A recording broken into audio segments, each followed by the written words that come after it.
최근에 지금 주식시장이 빠졌어요. 방송을 시작하면서부터 지금 채팅에 내일 빠질까요 안 빠질까요 이렇게 굉장히 많이 질문이 많으세요. 그러면은 여러분이 궁금해하시는 내용으로 가겠습니다. 지금 하락은 대체 무엇 때문이고, 지금 그래서 주식을 사야 되냐 팔아야 되냐, 어떻게 돼야 될 거냐. 주식시장이 하락을 하는 데는 당장에는 이유를 모르는 경우가 더 많아요.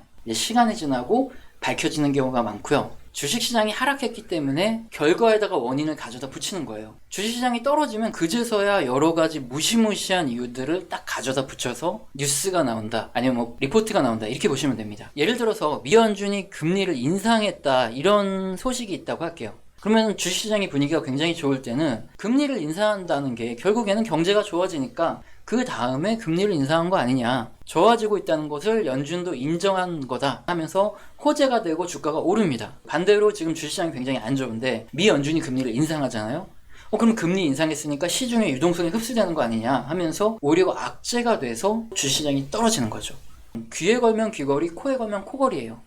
그래서 주식시장이 하락하는 이유가 뭐냐, 이거를 따질 필요는 없겠죠. 그래서 지금 사야 되냐 팔아야 되냐, 주식시장이 지금 하락하고 있는데 어떻게 될 거냐, 이 부분에 대해서만 다이렉트로 설명을 드리겠습니다.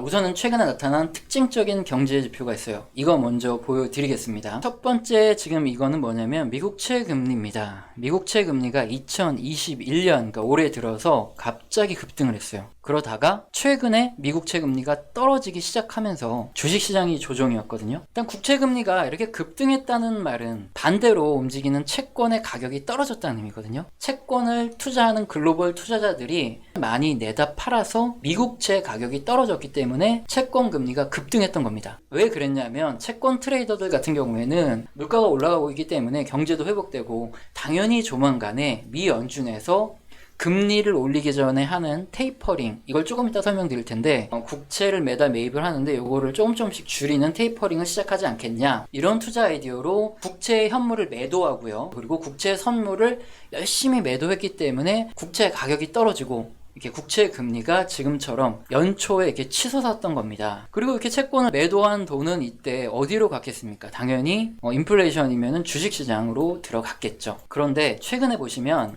반대로 금리가 이렇게 하락을 했죠. 이 뜻은 뭘까요? 채권을 투자하고 있는 글로벌 투자자들이 채권을 매수했다는 뜻입니다. 채권 금리와 채권 가격은 반대로 움직이거든요. 채권 트레이더들은 미 연준이 지금 아무래도 이렇게 채권 금리가 너무 급등하면 이 상황을 그대로 지켜보질 않을 것 같다, 이런 생각을 한다, 이겁니다. 아까 설명을 드렸죠. 채권 금리가 이렇게 올라가면 대출 금리가 올라가 버리잖아요. 그럼 미 연준이 지금 경기 부양을 해야 되는데 대출 금리가 올라가면 기업들이 대출을 안 받고 투자를 안 하죠. 여기다가 부동산 시장도 굉장히 악화되죠. 담보대출 금리가 올라가 버리면 주택 구입을 안 하니까. 미국도 그렇고 전 세계적으로 주식담보대출 얼마나 많습니까? 특히 우리나라도 어마어마하죠. 자, 이렇기 때문에 글로벌 국채 트레이더들이 이제 다시 이 시점부터는 국채 현물을 매수해서 또 국채 선물을 매수하기 시작하면서 국채 가격이 올라갔고, 그와 반대로 움직이는 떨어진 거죠. 한마디로 지금 채권으로 자금이 다시 들어간 거예요. 채권으로 자금이 들어갔다면 뭘 팔아서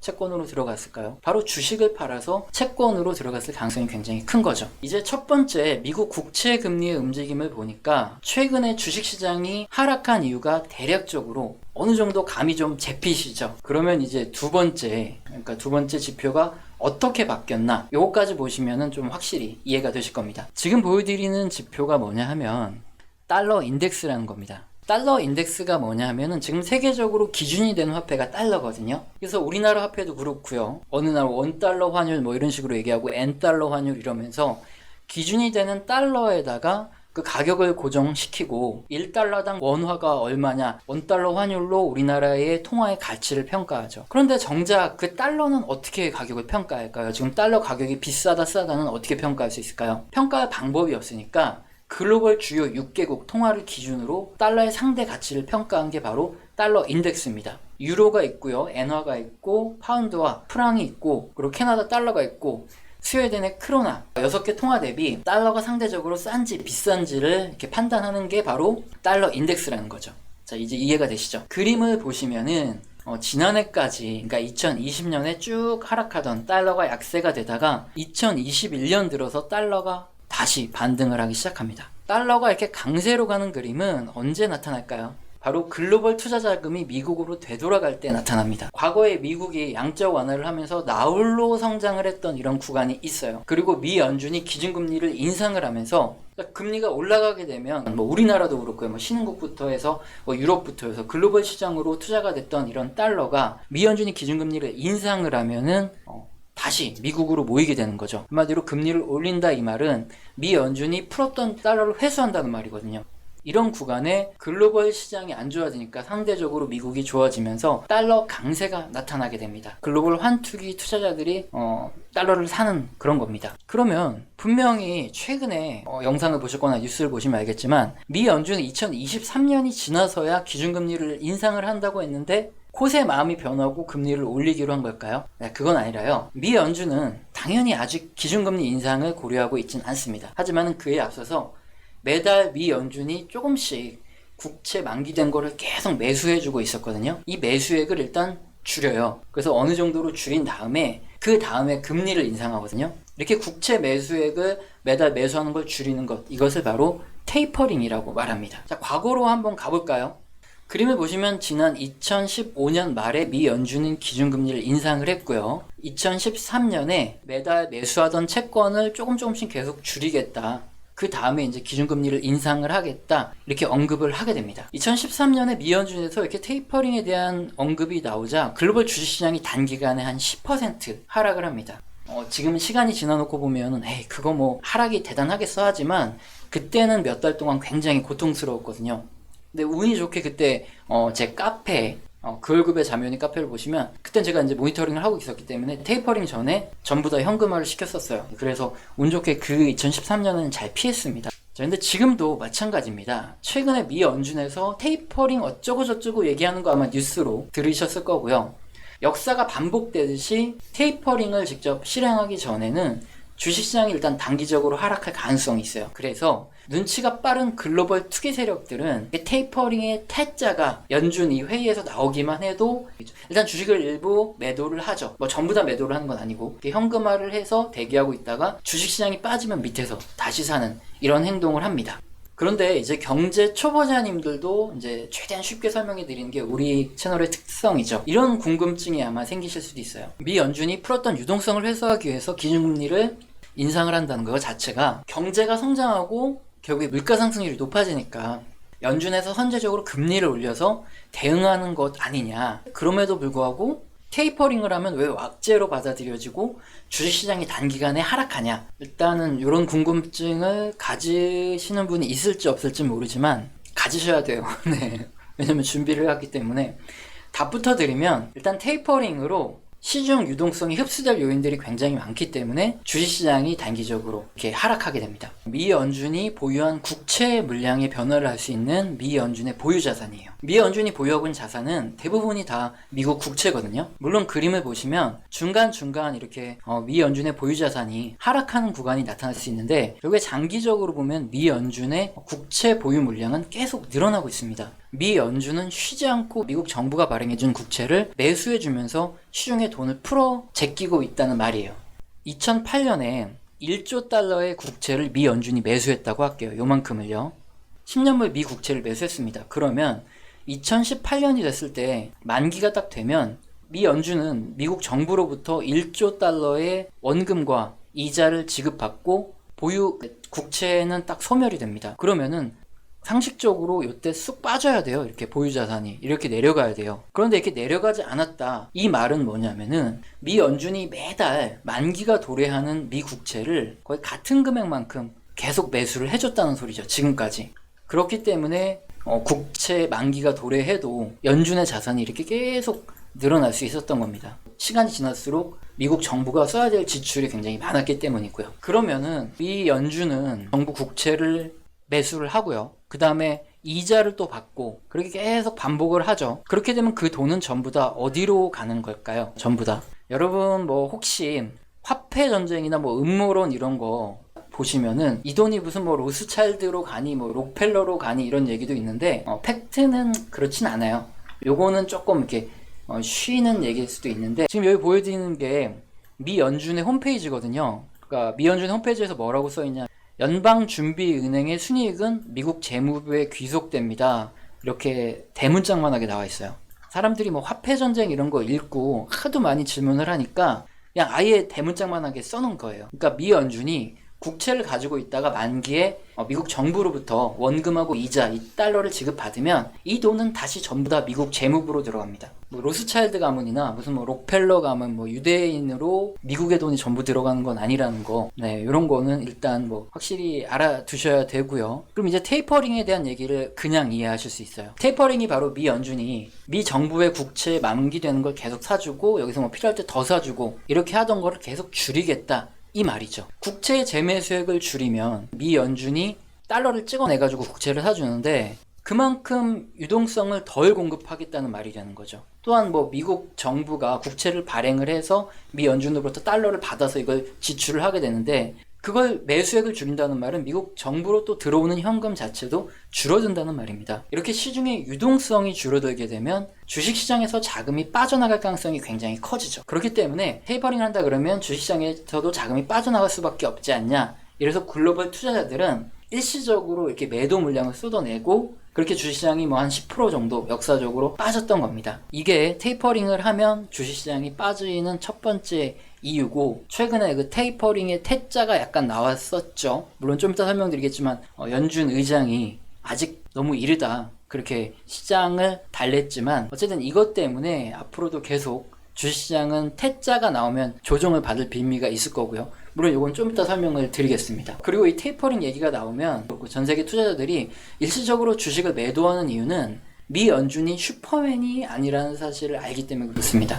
그림이 뭐냐면요, 1994년에 미국 포춘지의 채권 대학살이라는 제목의 기사입니다. 지난 1994년에 미 연준은 3% 정도의 금리를 유지를 하다가 갑자기 인플레이션이 너무 심해지니까 1년 동안 막 0.25%씩 금리를 계속 올렸어요. 근데 페이스 조절에 실패한 거죠. 그러니까 너무 많이 올려서 1년 동안 3%로 올려버리게 됩니다. 미 연준의 기준금리가 1994년에 3%였다가 1995년에 6%까지 올라간 거죠. 만기가 20년짜리 국채의 경우에는 이 전문 용어로 듀레이션이라고 하는 게 있는데 이게 15 정도 나올 겁니다. 아주 쉽게 설명드리면 무슨 소리냐면, 만약에 20년물 국채를 투자한 투자자라면 시중금리가 1% 오르면 원금에서 마이너스 15% 정도 가격이 뚝뚝 떨어지면서 손실을 본다는 말이에요. 1년 동안 금리가 3%나 올라버리잖아요.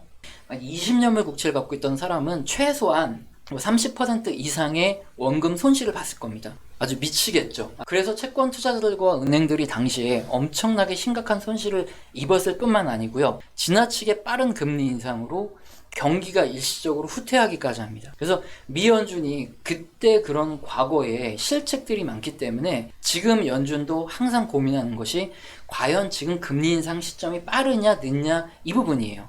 너무 빠르게 금리를 올려버리면 지난 1994년처럼 살아나던 경기가 다시 죽어버릴 수도 있고요. 너무 느린 시점에 금리를 인상하면 슈퍼 인플레이션이 발생해서 연준이 금리를 웬만큼 올려서는 인플레이션이 잡히지 않는 이런 상황이 발생할 수 있기 때문이죠. 사람들이 결정을 하기 때문에 항상 슈퍼맨처럼 정확한 시점에 금리를 올릴 수 있는 게 아닙니다. 그렇다면 눈치 빠른 글로벌 투자자들은 이렇게 미 연준이 한마디로 삽질을 할 수 있기 때문에 너무 빠르게 해서 경기가 하락이 나타날 그 가능성도 충분히 있죠. 그래서 일단 테이퍼링에 대한 얘기가 나오게 됐다. 내가 보유한 주식 중 일부를 매도했다가 뭐 혹시라도 경기가 또 안 좋아지고 주식시장이 그럼 더 빠질 수 있으니까 그때 저가의 주식을 매수하겠다, 이런 전략을 쓰는 분들이 굉장히 많은 거죠. 그러면은 앞서서 살펴본 국채금리의 변화, 그리고 환율의 변화, 테이퍼링에 대해서 아셨으니까 최근에, 그러니까 이번에 주식시장이 하락한 원인이 뭘까 어느 정도 대략적으로 이렇게 감이 좀 잡히시죠? 바로 이런 문제가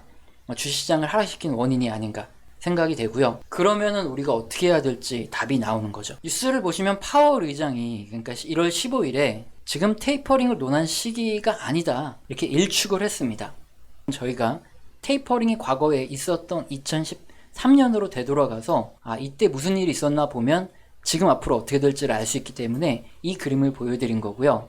지난 2013년에 테이퍼링이 시작됐고요. 그 전에도 물론 테이퍼링 이슈가 있었기 때문에 이렇게 국채금리가 변동을 좀 했었습니다. 그런데 지난 2013년 이후에 이제 10년물 국채금리를 보시면 아시겠지만 글로벌 채권 트레이더, 그러니까 투기 세력일 수도 있고 트레이딩을 하는 거대 투기 세력 형님들이 굉장히 설레발을 쳐요.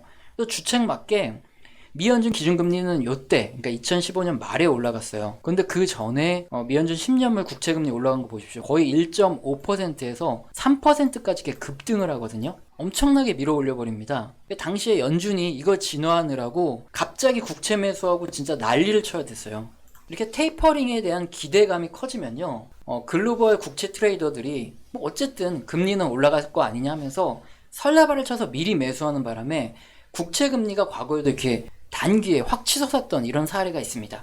앞서 설명드렸죠. 대출 금리가 올라가면 실물 경제에 오히려 독이 되기 때문에 미 연준은 이렇게 금리가 올라가면 이거를 누르려고 계속 노력할 수밖에 없고, 글로벌 거대 자금들은 앞으로 금리 올라갈 거니까 우리 빨리빨리 먼저 투자해 놓자 하면서 막 설레발을 쳐서 금리를 막 끌어올려 놨던 거죠. 일단 첫 번째로 우리가 과거의 역사를 보고 알 수 있는 건, 미 연준의 테이퍼링이 시작된다 그러면은 그 전에 국채금리는 한번 이렇게 미친 듯이 올라갈 가능성이 상존한다, 이거를 우리가 알아둬야 한다는 게 첫 번째고요. 그림 보시면 2015년 말쯤에 기준금리가 인상이 됐는데 실제 테이퍼링은 2013년 이때 있었고요. 달러 인덱스가 이때부터 올라가기 시작하죠. 달러가 강세가 되면 어떤 일이 펼쳐질까요? 미국 기업의 수출 경쟁력이 약해집니다. 여기에 수입 물가까지 낮아지게 되겠죠. 기업들의 수출 경쟁력이 약해서 수출이 잘 안 되면 경상수지라는 게 적자가 더 심해지고요. 이미 적자인데, 그리고 물가 상승률도, 수입 물가가 낮아지기 때문에 물가 상승률도 낮아지는, 한마디로 지금 연준이 지속하고 있는 경기 부양에 딱 반대되는 효과가 나타납니다. 그렇다 보니까 지금 이 뉴스가 나온 이유를 바로 우리는 캐치를 할 수 있는 거죠. 과거 역사적으로 테이퍼링을 한다 하면 글로벌 투자자들이 미국 경제 부양에 반대되는 이런 달러 인덱스가 강세가 된다든가 아니면 미 국채 금리가 급등하는 현상이 나타나기 때문에 립 서비스로 이거죠. 우리 테이퍼링 좀 할 수도 있어, 이렇게 얘기를 해놨는데 막 갑자기 국채 금리 급등하고 달러 인덱스 막 강세되고 막 그러니까 큰일 난 거죠. 그러니까 바로 기자회견을 해서 아니야 우리 이제 테이퍼링 논할 시기 아니야 하고 이렇게 진정을 시키는 립 서비스를 한 거죠. 그러니까 미 연준의 방식은 이런 식이에요. 갑자기 테이퍼링을 한다 만약에 얘기를 하게 되잖아요. 그러면은 급작스럽게 국채금리가 급등을 하고 달러 인덱스가 강세가 될 확률이 높기 때문에 이렇게 주기적으로 테이퍼링에 대한 이야기를 한 번씩 던집니다. 그러면은 금융시장이 처음에는 이렇게 좀 과하게 반응을 해요. 그러면 연준 의장이 나와서 당장 안 해, 시기상조야 하면서 또 한 번 립서비스로 끌어내리고 안정시키고, 그 다음에 또 조금 있다가 테이퍼링에 대한 이야기를 또 꺼냅니다. 그러면은 또 시장에 반응 나오면 던지고 하다 보면 이게 몇 번만 반복을 하게 되면 사람들이 어떻게 생각할까요? 투자자들은 뭐 테이퍼링 할 거면 하고 뭐 빨리 하든가 뭐 말 거면 말고 뭐 이러면서 더 이상 테이퍼링 얘기가 나와도 별다른 반응을 하지 않아요. 그때 되면 연준은 그 시점에 이제 테이퍼링을 본격적으로 하고요. 이게 과거 여러 차례 연준이 써먹던 수법입니다. 그래서 지금 앞으로도 실제 연준이 테이퍼링을 언제 할지 모르겠지만 그 전에 테이퍼링 한다 그 다음에 뭐 또 안 한다 왔다 갔다 하면서 계속 우리를 계속 힘들게, 아니면은 뭐 사람 좀 짜증나게 피곤하게 만들 거예요. 그럴 때마다 이렇게 단기적으로 주식시장이 조정이 계속 올 겁니다. 지금은 이 첫 번째이기 때문에 좀 과도하게 주식시장이 하락을 한 것으로 보여지는데, 그러면은 보유하고 있는 분이라면 일단은 뭐 굳이 매도할 필요는 없고요. 현금을 갖고 있는 분이라면, 아니면 추가 매수 자금이 있는 분이면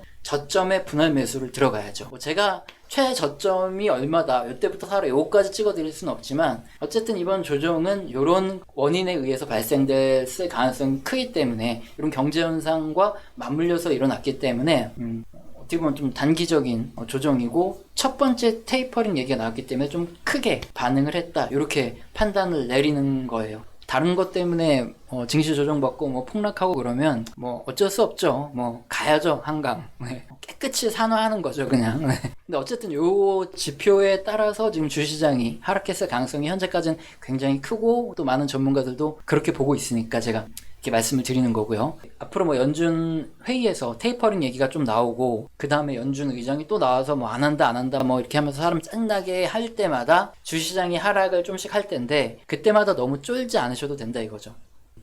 테이퍼링이 임박한 시점, 그러니까 사람들 누구나 다 테이퍼링 얘기 나와도 별로 반응을 안 한 그 시점에 이제 테이퍼링을 할 수 있습니다 이렇게 얘기가 나오면, 그때는 좀 자산의 뭐 한 30%라도 좀 매도를 하셨다가 저점에서 다시 사는 이런 걸 하셔야죠. 그거는 어떻게 잡아드리냐 조금 이따 설명을 드릴 건데 그 시점도 제가 잡아드릴 거기 때문에 당연히 계속 시청을 하시면 그 시점을 잡으실 수 있겠죠. 이 부분에 대해서 종합을 하면 투기꾼의 투기로 미국 채금리가 급등을 하고 달러 인덱스가 급등하게 되면 글로벌 시장에서 일시적으로 달러가 이탈하는 현상이 일어나죠. 그때 우리 신흥국 같은 경우에 더 빨리 갑니다. 위험 자산이기 때문에. 그러면서 주식시장의 변동성이 굉장히 커질 이럴 가능성이 있죠. 그렇기 때문에 우리는 이 부분에 대해서 계속 모니터링을 하는 거죠. 미국 채금리 그리고 환율을 계속 모니터링하면서 만약에 이게 예상보다 크게 급등을 한다 그러면 주식시장이 굉장히 좀 크게 빠질 수도 있거든요. 그러니까 이 부분을 조금 이따 설명드리겠지만 계속 일단은 모니터링을 해야 되고요. 자, 그렇지 않고 요번에 또 다시 미국 채금리 어느 정도 다시 떨어지고 달러 인덱스도 이렇게 떨어진다 그러면은 우리가 예상한 시나리오로 가는 거기 때문에 조정 나올 때마다 오히려 저점 추가 매수의 기회로 잡고 시간이 지났을 때 테이퍼링을 본격적으로 하게 됐다 뭐 이런 얘기가 나올 때는 그때는 일정 부분 30%라도 현금을 확보하고 저점 매수의 기회를 잡은 겁니다. 그러면은 여기까지 설명드렸으니까 답을 알 수 있을 겁니다. 그럼 두 번째 질문이 뭐였냐? 최근 주식시장이 하락을 했는데 지금 사야 되냐 팔아야 되냐 그리고 앞으로 어떻게 될 거냐 이 질문이죠. 미 연준이 최근에 일부 의원들이 테이퍼링에 대한 얘기를 흘려놓고 경제지표를 관찰했다는 거죠. 미국 채금리 급등하고 달러 인덱스가 반등하는 흐름이 나타나는 걸 보고 파월 의장이 테이퍼링이 시기상조다 이런 이야기를 하는 걸 봤을 때 미 연준은 당장에 테이퍼링을 하지 않지만 앞으로 계속 간을 보는 이런 시나리오가 펼쳐질 수밖에 없다 이렇게 보여지고 그때 증시 조정이 왔을 때 너무 쫄지 말고 저점 매수의 기회로 삼으십시오. 이번에도 그런 시기가 아닌가 싶다 이렇게 말씀을 드리는 겁니다. 그런데 한 가지가 우려되는 것도 있다고 말씀드렸죠.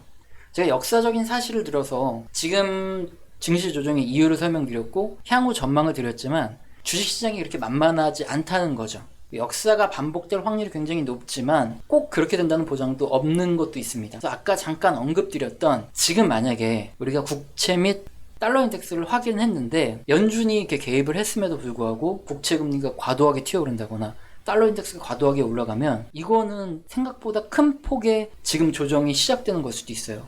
그래서 또 어떤 부분을 보고 모니터링을 해야 되는지 제가 조금 이따가 자세하게 설명을 해드리도록 하겠습니다.